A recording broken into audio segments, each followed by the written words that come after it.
من الآخر مع محمد شبانة، ومساءكم دايما زي الفل. أقدر أقول لك ليلة حمراء على أرض السعودية.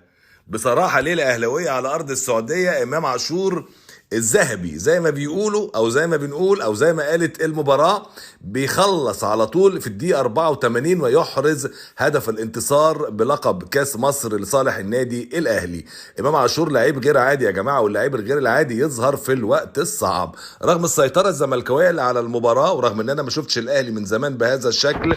كان عنده مشكلة في خط النص لغاية ما التغييرات تمت اللي عملها كولر في الدقيقة 75 لما نزل مروان عطية ولما نزل محمد مجدي قفشة. بدأت السيطرة ترجع للنادي الاهلي من تاني. حتى التمريرة اللي جت لامام عاشور في الدقيقة 84 كانت تمريرة من مجدي قفشه، حطها امام عاشور برجليه اليمين. وقفنا كتير مع الحكم البرازيلي، هي جول ولا مش جول، اوفسايد ولا مش اوفسايد. قعدنا حوالي 5 دقائق، لكن الفار انصف الاهلي في هذه اللعبه، وهان الانذار اللي خده امام عاشور بعد قلع الفانيلا. وبعدين حسب الحكم البرازيلي الكره جول عشان يتقدم النادي الاهلي 1-0. طب يسكت مجدي قفشه بعد ما عمل الجول؟ لا، امام عاشور ردها له مره تانية، عمل له باص قبل نهايه المباراه في الوقت الضايع في الدقيقه 90 علشان مجدي قفشه بيجيب القضيه تاني. كان في قضيه 2020 وادي قضيه في 2024، وبيحرز مجدي قفشه الهدف الثاني للنادي الاهلي، هدف التاكيد على لقب الكاس، هدف الاهلي على الارض السعوديه، هدف الاهلاويه اللي موجودين في كل حته في كل الدنيا. الحقيقه مباراه كانت للزمالك سيطرة أكبر، لكن المهم اللي بيخلص. النادي الأهلي قدر يخلص هذه المباراة عشان يحرز لقب الكاس اللي كان يبدو في بداية المباراة أو لغاية الدقيقة 70 إنه صعب وإن الزمالك ممكن يحقق المفاجأة. ليه كان ممكن الزمالك يحقق المفاجأة؟ لأن كان كل التوقعات أو معظم التوقعات رايحة للنادي الأهلي المستقر فنيا في الفترة الأخيرة. لكن الحقيقة التشكيلة اللي عملها مارسيل كولر بوضع كريم ندفد في نص الملعب جنب عمرو السولية وجنب امام عاشور كان لها تاثير سلبي على الفريق. كانت السيطره لنص ملعب الزمالك. الحقيقه الزمالك حط نص ملعب جوزيه جوميز، عبد الله السعيد جنب نبيل عماد دونجا، وقدامهم يوسف اوباما. عبد الله السعيد على الدايره كان بيقدر يسيطر على نص الملعب ويعمل الباص لقدام سليم، وبالتالي كانت السيطره زملكاويه. الحقيقه الضغط العالي للزمالك كمان كان ايجابي جدا، وفوجئنا بتراجع النادي الاهلي وكتير ميس باص من رامي ربيعه ومن محمد هاني ومن لعيبه نص الملعب. مشيت الامور بهذه الوتيره. فرصه واحده بس للاهلي في الشوط الاولاني، تسديده كده تحت فوق العارضه لمحمد عواد. بعد كده نادي الزمالك اكتر من كوره، لكن الشوط الثاني الزمالك ضيع برضو كوره لسيف الجزيري وكوره تانية قبل ما يخرج ناصر منسي. لكن الحقيقه قدر النادي الاهلي يفرض سيطرته بعد التغييرات اللي عملها مانويل جوزيه. تشكيله الاهلي بدات بمصطفى شوبير في حراسه المرمى، في اليمين محمد هاني، في الشمال لاعب علي معلول، في قلب الدفاع رامي ربيعه ومحمد عبد المنعم. في نص الملعب كنت متوقع مروان، لكن فوجئت بكريم ندفد. لعب معاه عمرو السولية على يمينه وعلى شماله امام عاشور. لعب بيرسي تاو قدام، ولعب الناحيه الثانيه حسين الشحات، وفي القلب الهجوم محمود كهربا. الحقيقه هجوم النادي الاهلي ما كانش فاعل في الشوط الاولاني، كان بعيد جدا بيرسي تاو عن مستواه. كان محمد هاني بيعمل فاولات كتير، كان عمرو السولية كمان في اداؤه الهجومي كان بعيد شويه. حتى ناحيه الشمال في النادي الاهلي حسين الشحات كان بيخش كتير لجوه، بيحاول يدي فرصه لعلي معلول انه يتقدم او يدي فرصه لامام عاشور انه يتقدم. لكن كان الحقيقه عمر جابر وكمان كريم دونجا، نبيل عماد دونجا مع عبد الله السعيد مع مصطفى مع زيزو كانوا قافلين الجبهه دي الى حد كبير. النادي الاهلي قدر ان هو يحقق انتصار كبير جدا. تشكيله الزمالك بدات بمحمد عواد في حراسه المرمى، ناحيه اليمين لعب عمر جابر، ناحيه الشمال لعب احمد فتوح، في قلب الدفاع لعب حمزه المسلوسي وجنبيه حسام عبد المجيد. نص الملعب نبيل عماد دونجا، لعب جنبيه عبد الله السعيد وقدامهم يوسف اوباما. قدام لعب زيزو، الناحيه الثانيه لعب مصطفى شلبي ناحيه الشمال، وفي الهجوم ناصر منسي. عمل بعض التغييرات على طول جوزيه جوميز. هقول لكم نزل مين حالا. نزل يوسف اوباما، ونزل في الدقيقه 59 خرج يوسف اوباما ونزل ناصر منسي، وخرج سيف الدين الجزيري كمان ونزل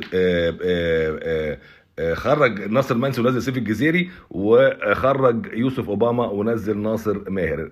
والنادي الاهلي عمل 3 تغييرات مع بعض، لما نزل عمر كمال عبد الواحد في الدقيقه 73 بدل بيرسي تاو، ونزل مروان عطيه بدل كريم ندفد، ونزل محمد مجدي قفشه مكان عمرو السوليه. واضطر يعمل تغيير تاني جوزيه جوميز لما حصل انه مش اتصاب، يعني كان في اجهاد كبير جدا على عبد الله السعيد، خرج ونزل سامسون اكينيولا. وقبل النهايه بكام دقيقه نزل اكرم توفيق، والنتيجه لصالح نادي الاهلي 1-0. نزل اكرم توفيق مكان حسين الشحات، ونزل انتوني مودست مكان محمود كهربا. واكرم توفيق كان الهدف ان هو يقفل مع الجبهه اليمين للنادي الاهلي عشان خاطر يحافظ على الهدف، لكن كان مجدي قفشه في القضيه الثانيه خلص المباراه تماما.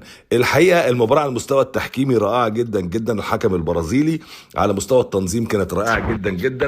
على المستوى الجماهيري اعتقد الجمهور كان موجود ومستمتع من المباراه في روح معنويه وروح الحقيقه بين الجمهور الفرقتين عاليه جدا جدا جدا. لازم نوجه الشكر للجانب السعودي وللمنظمين في السعوديه، وشفنا المستشار تركي آل الشيخ، يعني مش عايز اقول انه اهلاوي اكتر من اي حد، يعني شفنا قد ايه كان قاعد على اعصابه لما كان الفار منتظرين الفار عشان نشوف كرة امام عاشور هتتحسب ايه. واول ما الحكم اشار الى منتصف الملعب قرر الكرة هدف، قفز المستشار تركي آل الشيخ من الفرحة. ومن نفس الكلام في الهدف الثاني للنادي الاهلي. الاهلي كسب كاس مصر على ارض السعودية 2-0. الحقيقة جدارة واستحقاق، لانه قدر يخلص الفرص اللي سنحت ليه الاهلي في المباراة كلها. لما تيجي تحسب جاله كام فرصة؟ جاله 4 فرص، جاب منها 2. يمكن الكورتين اللي على مرمى محمد عواد دخلوا ال2.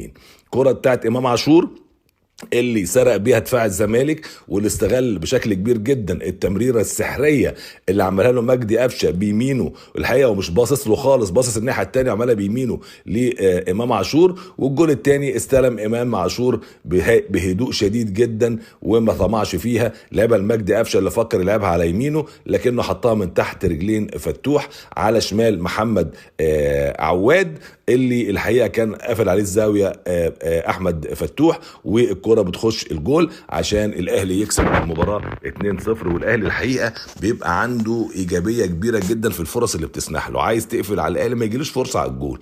الاهلي ممكن يبقى مش مسيطر، الاهلي ممكن يبقى بعيد شويه عن مستواه، الاهلي ممكن تبقى عنده مشكله في الحته دي، لكن عنده فراوده بتقدر تخلص المباراه. الحقيقه في مشهد انا بعتقد الزمالك النهارده كان مستواه جيد جدا، ودي يعني عايز اقول شكل ده شيء ايجابي لنادي الزمالك خلال الفتره الجايه. اعتقد اللعيبه اللي دعم بها النادي، يعني النهارده عبد الله السعيد كان له دور ايجابي في سيطره الزمالك على المباراه، ناصر ماهر لما نزل كان له دور ايجابي في سيطره نص الملعب وعمل اكتر من ثرو باس الحقيقه ناصر ماهر. لكن تاثر الزمالك بغياب احمد سيد زيزو اللي اصيب وخرج بين الشوطين، جاله كده التواء في رجليه، وان شاء الله يبقى سليم، لان زيزو من العناصر المهمه جدا لنادي الزمالك. في الزمالك في لعيبه بذلت مجهود كبير جدا، زي مصطفى شلبي بذل مجهود كبير جدا، احمد فتوح بذل مجهود، نبيل عماد دونجا في نص الملعب بذل مجهود، الحقيقه حسام عبد المجيد بذل مجهود وكان بيطلع في الكرات العرضيه وكان مصدر خطوره في الكرانر او الكرات العرضيه. نفس الكلام بالنسبه لحمزه المسلوسي بذل مجهود، عمر جابر اتصاب في اول المباراه في راسه كده في كره مشتركه، لكن يعني اتعالج واصر ان هو يكمل المباراه وبذل ايضا مجهود في ايقاف عناصر ومفاتيح اللعب في النادي الاهلي، لدرجه ان احنا ما حسيناش بلعيبه كان مفترض ان هي تتالق في هذه المباراه زي بيرسي تاو وزي حسين الشحات وزي محمود كهربا وزي عمرو السوليه. كل اللعيبه دي لم تظهر خطورتها نهائيا في اغلب فترات المباراة كلها سيطرة الأهلي فيها كان في الربع ساعة الأخيرة بعد التغييرات اللي عملها مارسيل كولر. هي تغييرات إيجابية وإن كانت أخرت شوية، لكن كانت تغييرات إيجابية جدا جدا وكان لها تأثير إيجابي جدا جدا جدا جدا على فوز النادي الأهلي بهذا اللقب. طبعا عريس المباراة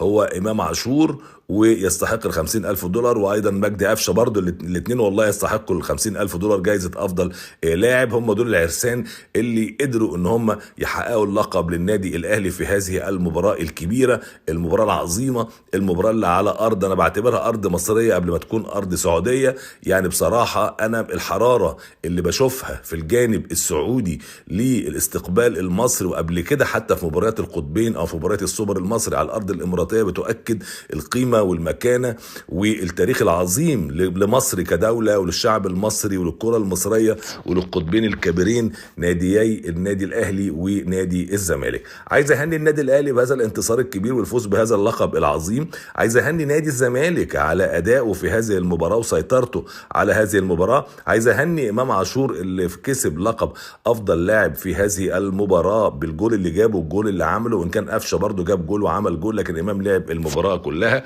والمباراه خرجت بشكل اخوي عظيم جدا جدا. الف مبروك لجمهور النادي الاهلي، هارد لك لجمهور نادي الزمالك، ومساءكم دايما زي الفل.